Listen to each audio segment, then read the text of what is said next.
your bad deeds keep on decreasing. Number 4, you are more humble and humility in you increases. Number 5, your taqwa and fear of Allah increases. And furthermore, your heart cries and you come closer to Allah subhanahu wa ta'ala. So these are indirect signs to let you know that Allah subhanahu wa ta'ala has accepted your tawbah, accepted your repentance. Next question from Ali Ahmed, USA. Is working on Eid day permissible? Eid day is the day of enjoyment, so Muslims should enjoy. And as the Prophet said, wear your best clothes, meet your relatives, enjoy. But some people should continue doing the work which are important. For example, there may be a medical emergency section in a hospital. So, but naturally, if you're a Muslim, some people will have to do that work over there, so that if there is an emergency on Eid, they will be able to look after the people and save human lives. So there are certain jobs which it is recommended that some people at least take care of it so that the others can enjoy. Inshallah, they will get the thawab and they can enjoy later on the other days of Eid, inshallah. But some people who say, oh, I want to work on it so that I earn more money, and the main intention is earning money, then that is not advisable. But if you want to serve by saying, I want to open my restaurant on Eid day so that people are enjoying and come to my restaurant, it is acceptable. But see to it that if you are working on the first day, so let someone else work on the second day of Eid and you enjoy on the second day. So working on Eid day is not haram, but you see to it that you enjoy. If there is a requirement and if there is a necessity, you work, no problem. Or if you want to serve the ummah and you work, it's no problem.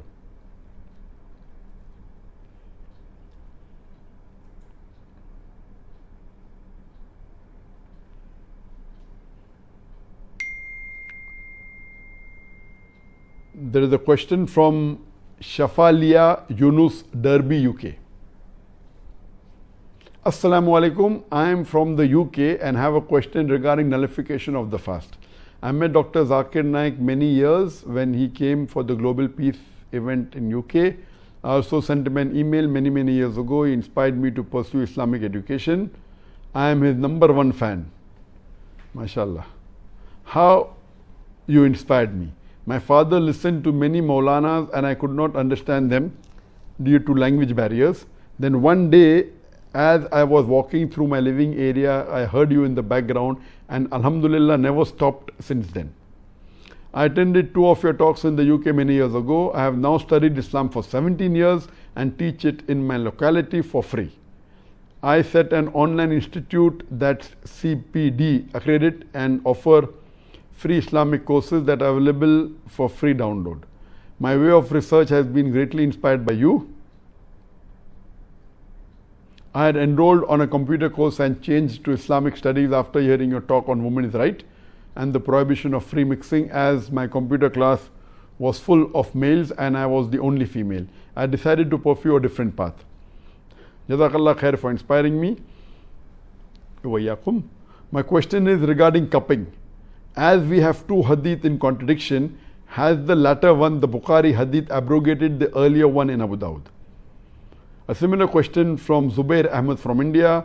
Is it allowed to donate blood while fasting? Wa alaikum assalam wa rahmatullahi wa barakatuh. Basically 2 questions. That has the first hadith of Abu Dawud abrogated the second hadith that came in Bukhari? And is cupping allowed, or is donating blood allowed while fasting, or does it nullify your fast?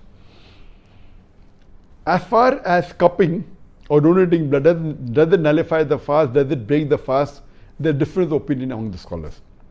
It's mentioned in a Sahih hadith of Abu Dawud, volume number 2, hadith number 2364, where the beloved Prophet ﷺ said that the person who cups and the person who's cupped, both of them, they break their fast. That means the person who performs the cupping and the person on whom cupping is performed, according to the Prophet, both of them break their fast. There is another hadith mentioned in Sahih Bukhari, volume number 3, hadith number 1938, where it says that while fasting, the Prophet, peace be upon him, he cupped. On him, cupping was performed. And he continued his fast. And his fast did not break. So since there is a contradiction, an apparent contradiction in these two hadith, there's one group of scholars who say that the commandment is more important than the amal, and that's the reason the hadith of Abu Dawud is valid, and that's the reason cupping is haram and donating blood is haram. In this group of scholars, you have important scholars like Sheikh bin Baz, like Sheikh Uthaymeen, like Sheikh Abdullah ibn Jibreen, and all of them say that if you cup or get cupped, your fast breaks and donating blood is prohibited. You have another group of scholars like Sheikh Nasiruddin Albani, including Imam Malik and Imam Shafi, including Hazrat Aisha radiallahu anha and Anas bin Malik. May Allah be pleased with them both. According to them, the first hadith of Abu Dawud is abrogated by the second hadith of Sahih Bukhari. That's the reason you can fast. I mean, you can cup during fasting and your fasting doesn't break, and you can donate blood and your fasting doesn't break. Since there's a difference of opinion, I prefer that both these group of scholars are top scholars, mashallah. Therefore, I personally advise that if you want to cup, you cup before Fajr or cup after Maghrib. If you want to do it in Ramadan, that's the best, so that you are safe, irrespective which group of scholar you belong to. If you want to donate blood, then donate blood before the Fajr Salah. If you want to donate blood during Ramadan, and do it after Maghrib, it is the best, so that there will not be, you will agree with both group of scholars and your fasting will not break. This is the best, and Allah Alam.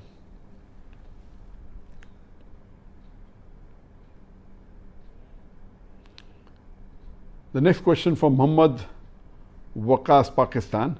My question is, can zakat be given at any time of the year, or should it be given only in the month of Ramadan? As I mentioned earlier, that zakat can be given any time of the year, but you have to see to it that it is due when one lunar year is complete. Keep one time of the year, but keep it fixed, so that you are aware that you had paid zakat on this particular asset of yours, or this agriculture product or farm product. Now 1 year is over, so keep a fixed time, any time of the lunar year, not solar year. Zakat is given on lunar year, not solar year. But people prefer keeping in Ramadan, because Ramadan is the time of more blessing, there is more ajr. So most of the people prefer giving in Ramadan, which is no harm at all. You can give. And some, you can even give zakat throughout the year. Calculate once, but see to it that when you give throughout the year, you start giving in advance, don't give it late. Giving in advance zakat is permitted, giving late is not permitted. So once you know that your zakat is X amount, so next year also it will be somewhat similar. So throughout the year you can keep on giving part by part every month. And that's what many of the rich people do, so that they have to help the poor people throughout the year. And the balance they give in Ramadan, or the major portion they give in Ramadan. But technically zakat can be given any part of the year, but see to it that point is fixed, and it should be fixed on the lunar calendar, not on the solar calendar. Danish from Kashmir, is it allowed to take aplopidine tablet without drinking water while fasting? Aplopidine tablet is mainly taken if you have hypertension, you have high blood pressure, or for coronary heart diseases. So can you take with little water? No. Anything ingesting, whether tablet or water, without water, taking any tablet, any form of tablet, it is not permissible. If you ingest anything, any medicine, it will break your fast. But injection, if you take an injection which is not containing any nutrients, then the fuqaha says that injection which doesn't contain nutrient, while fasting if taken, it doesn't break your fast. But ingesting tablet, water, with water, it breaks your fast. So see to it that you take it before your Fajr time, in your Sahri time, and can take it after Iftar, but during the daytime it should not be taken, and that will break your fast. The next question from Aqsa, India. I've been missing my fast since last 5 years due to health issues, but now my health condition is revived. Am I permitted to give fidya, or do I have to make up for all the missed fast? If you have a terminal illness in which your illness you cannot your illness cannot be recovered, or you cannot get healthy at all, that is the only condition where fidya can be given. If you are so sick or so elderly that you cannot keep fasting for the rest of your life, or if you have a terminal illness, then fidya can be given. But if you are ill, which is the temporary illness which can get cured within a few months, or now you said after 5 years, so now your duty is that you keep the fast which you have missed. If you have missed for 5 years, you have to keep 5 months, keep it as soon as possible, if possible before the next Ramadan, or you can keep part now and part after next Ramadan, whatever the capacity Allah has given you. If you can fast and Allah has given you health, you thank Allah that Allah has given you health, and one of the ways of thanking is that you fast and keep the fast that you have missed, which was fard of yours.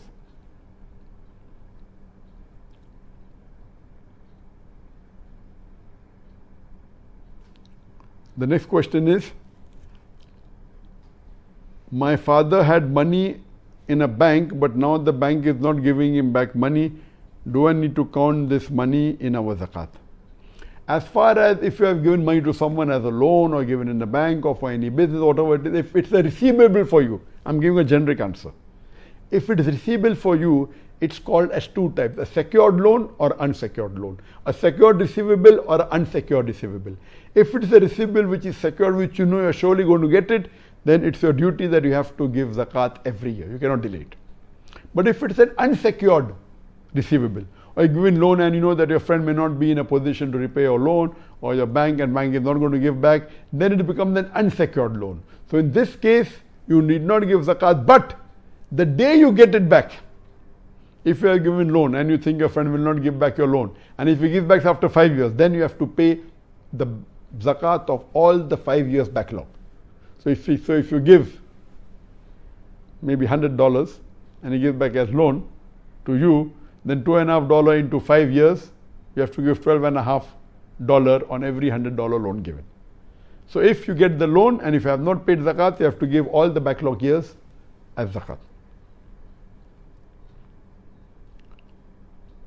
Mubashira from Sri Lanka. Is it compulsory to give zakat on the gold we wear? Yes. The gold that you wear, you have to give zakat on all the asset, all the savings, including the jewelry that you wear. You should give zakat 2.5% every lunar year on your asset, including your gold jewelry. As long as the gold jewelry is above the nisab level. If it's more than 85 grams of gold. If it's less than 85 grams of gold and you have no other saving, then zakat need not be given on that jewelry. Next question from Aminullah, USA. If someone has a fixed amount as saving which is above the nisab, and this amount is not used for the purpose of business, does he need to pay zakat for it every year or once in the lifetime? I know there are some Muslims, they think zakat is only to be given once in lifetime because of one Islamic speaker who came out of the blue and said that zakat is only once in a lifetime, which is totally wrong. Whatever saving you have, and it's an excess amount of wealth above the nisab level, you should give zakat every year. Every year on that asset, depending on a fixed percentage. Normally, most of the time, it's 2.5%. On agricultural products, farm products, depending upon the products, it keeps on changing. But zakat should be given every year. It's not once in lifetime. As long as you have that asset, it should be given.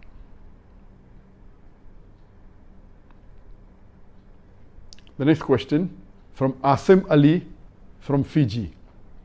In my country, the scholars say that it is permissible to take loan from a bank on interest, as there are no Islamic banks in our country. But after listening to your speeches, I came to know that it is wrong and not permissible at all. So I want to clear off this loan as soon as possible, because it is the only thing that connects me with the bank and interest, since I had closed my account earlier after listening to you. So can I give zakat money from my family members, example father, to clear off my debts? The question is basically, I've got a debt from the bank. Can I take money from my father or from other family members to pay off my loan? As far as father giving zakat to the son under normal circumstances, it's not permissible. The son cannot give to father, father cannot give to son. But because it's the duty of the father to take care of the son, and later on the son to take care of the father for the basic living. But if they have taken loan, they come under the category of debtors as Gharimun. So in this category, it is permissible because it's not the duty of the father to take care of the loans of the son, neither the duty of the son to take care of the father's loan. So the fuqaha say that if the son has a debt, the father can use his zakat money to pay the debt of his son. Similarly, the son can use his zakat money to pay the debt of his father, but not under the condition of fuqara or the basic necessity, because that is the duty of the father and son to take care of each other. But yes, if they are debtor, the fuqaha say they can use zakat money to pay off the debt.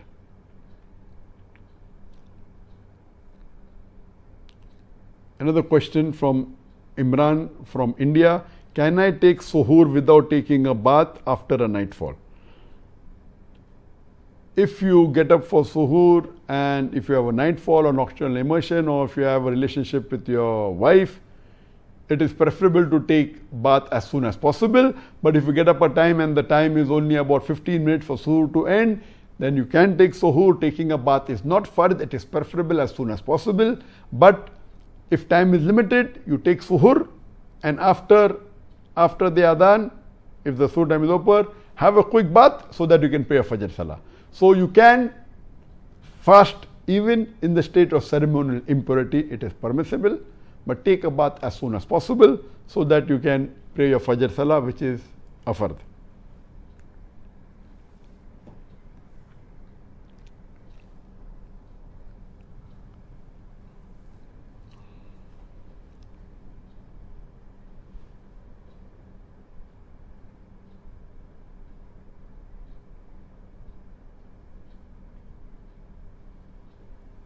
Sufyan, some people in the internet approach people in your name and ask for donation. Do they belong to you? How am I to know which you're talking about? So for knowing authenticity, of course, that you have to check up with authentic, because there are people who are making ads which may not be correct. So if you have a doubt, the best is to ask that is this recommendation given by you correct or not. I cannot say generally all the ads are correct, all the ads are false. You have to check up. You can write an email to the organization and check up whether the ad is correct or not. Can I give Zakatul Fitr to my maid, by Munira Banu?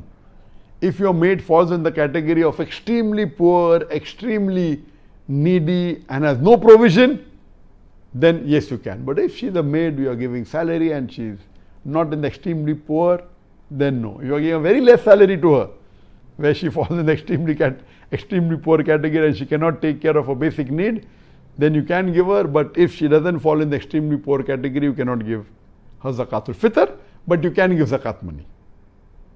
But be very careful, when you are giving Zakat or Zakatul Fitr, you cannot take any activity out of them. You can't give Zakat to your maid and then take services for her. For that particular salary should yet be given. You cannot take a benefit from the Zakat money or Zakatul Fitr money you give to anyone else. Osama Chef, all these are from the Facebook, just came a few minutes back. Is buying new clothes for Eid a tradition or a sunnah? The Prophet said, wear the best of your clothes. So, but naturally, most of the time, the new clothes you wear happen to be the best. So, it is the sunnah of the Prophet that at Eid day you wear the best of clothes. Doesn't have to be new, but the new clothes are most of the time the best. So, if you have the capacity, yes, you can buy new clothes. It's a sunnah to wear blessed clothes. It is the sunnah, and it is permissible. It is, inshallah, you'll get ajr for that. But if you have clothes, you already have many clothes, and then you want to buy more clothes, it may come in the category of israf, where you have a lot. So at that time, it's preferable you wear the best clothes that is there from your existing clothes that you have.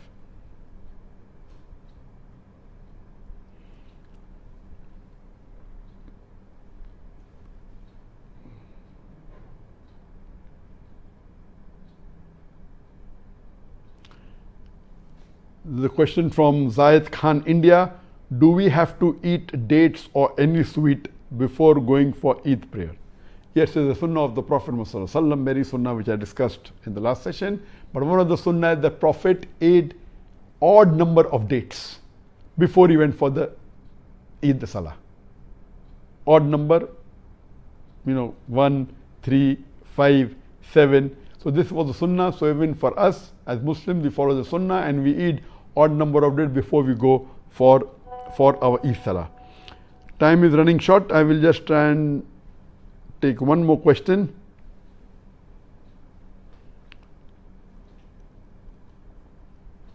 Before we end the session.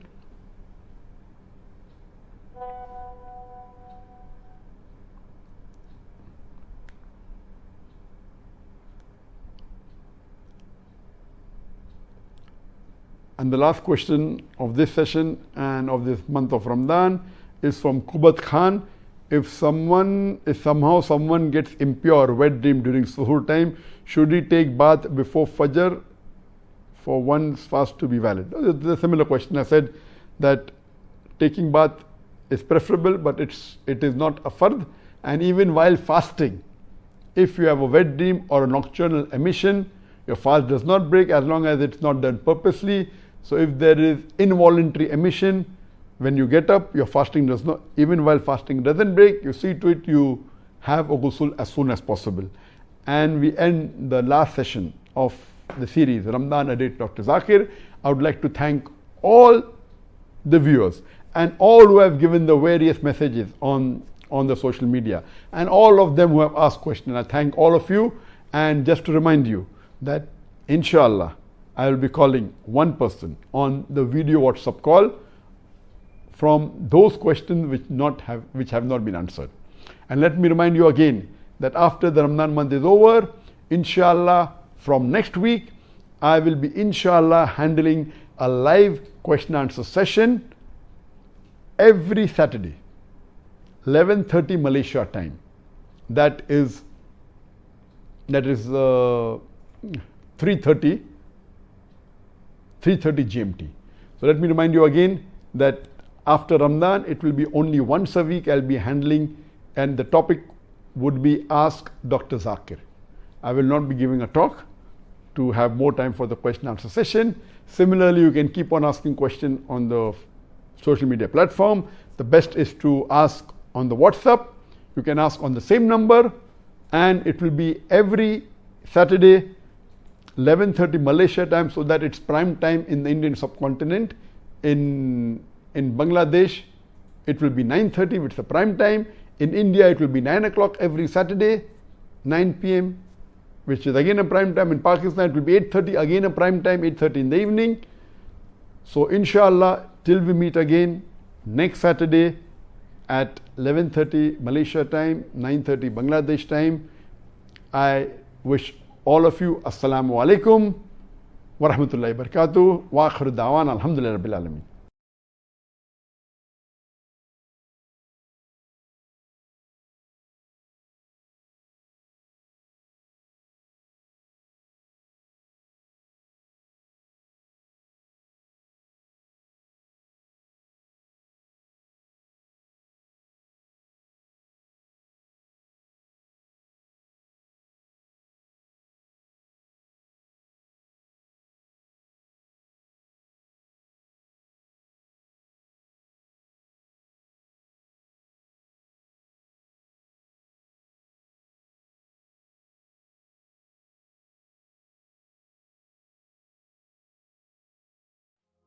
Dreams, we learn in the Quran and Sunnah, can occur from Allah subhanahu wa ta'ala, and they can occur from shaitan, and they can occur from your own imagination.